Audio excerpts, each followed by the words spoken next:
Yan yung low niya. Tapos yung high. Yun, ang lakas ng high, oh. Ay, hindi pa pala. Yan na yung loud horn. Tapos meron pa siyang interrupter relay dito. Andyan yung adjustment niya. Ito na sa kabila. Tapos andito yung sa stock tsaka loud horn. Yun. Tapos ito yung stock. So, pag ibabalik mo siya sa stock, sasagad mo na siya ng ganun.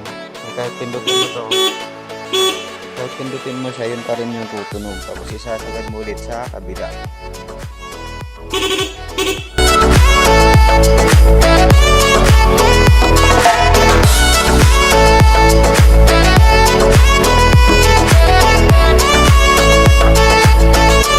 Mga kalas na.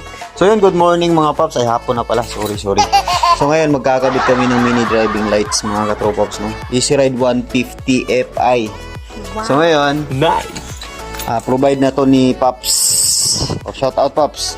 Wow. Shout out sa nagpapagawa kay Pops. Okay. Ayos. So ito yung ipapakabit ni Pops, no? Wow. Lah, mabigat nga, Pops.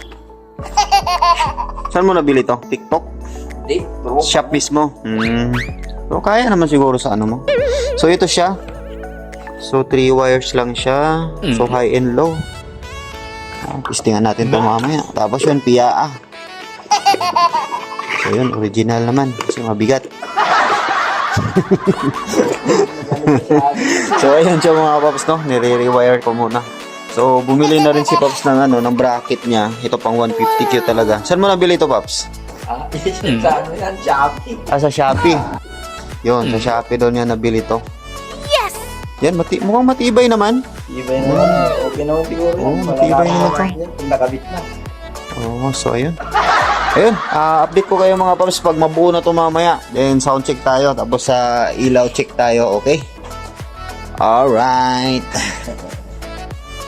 So yun mga katropops, no, naikabit na namin at tapos na lahat ng aming mga ginagawa o gagawin.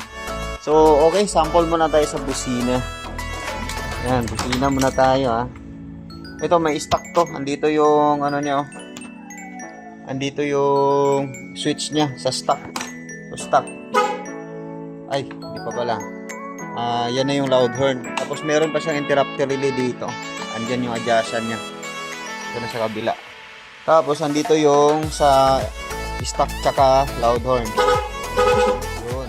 Tapos ito yung stock. So, pag ibabalik mo siya sa stock, sasagad mo na siya ng ganun. Kahit pindutin mo ito. Kahit pindutin mo siya, yun pa rin yung tutunog. Tapos isasagad mo ulit sa kabila. Yun. So ngayon dito naman tayo sa Dito naman tayo sa niyang mga katropops, no? Sa ilaw. So yan yung buga ng ng low. Yan yung low niya. Tapos yung high. Yun, ang lakas ng high, oh. Puting-puti talaga. So yun, sa mga gustong magpa-home service, mga katropops, no? Message lang kayo sa page ko. Sakali. Then, pwede kayo mag-provide ng ganito na ako na bahala magkabit, mag-install. So, pwede naman. Home service, pwede po. Kasi andito ko ngayon sa Balagtas, Plaridel, Bulacan. Okay, hanggang dito lang mga Pops. Ride safe po sa lahat. Dito pa yung ko. Sticker. Okay, ride safe.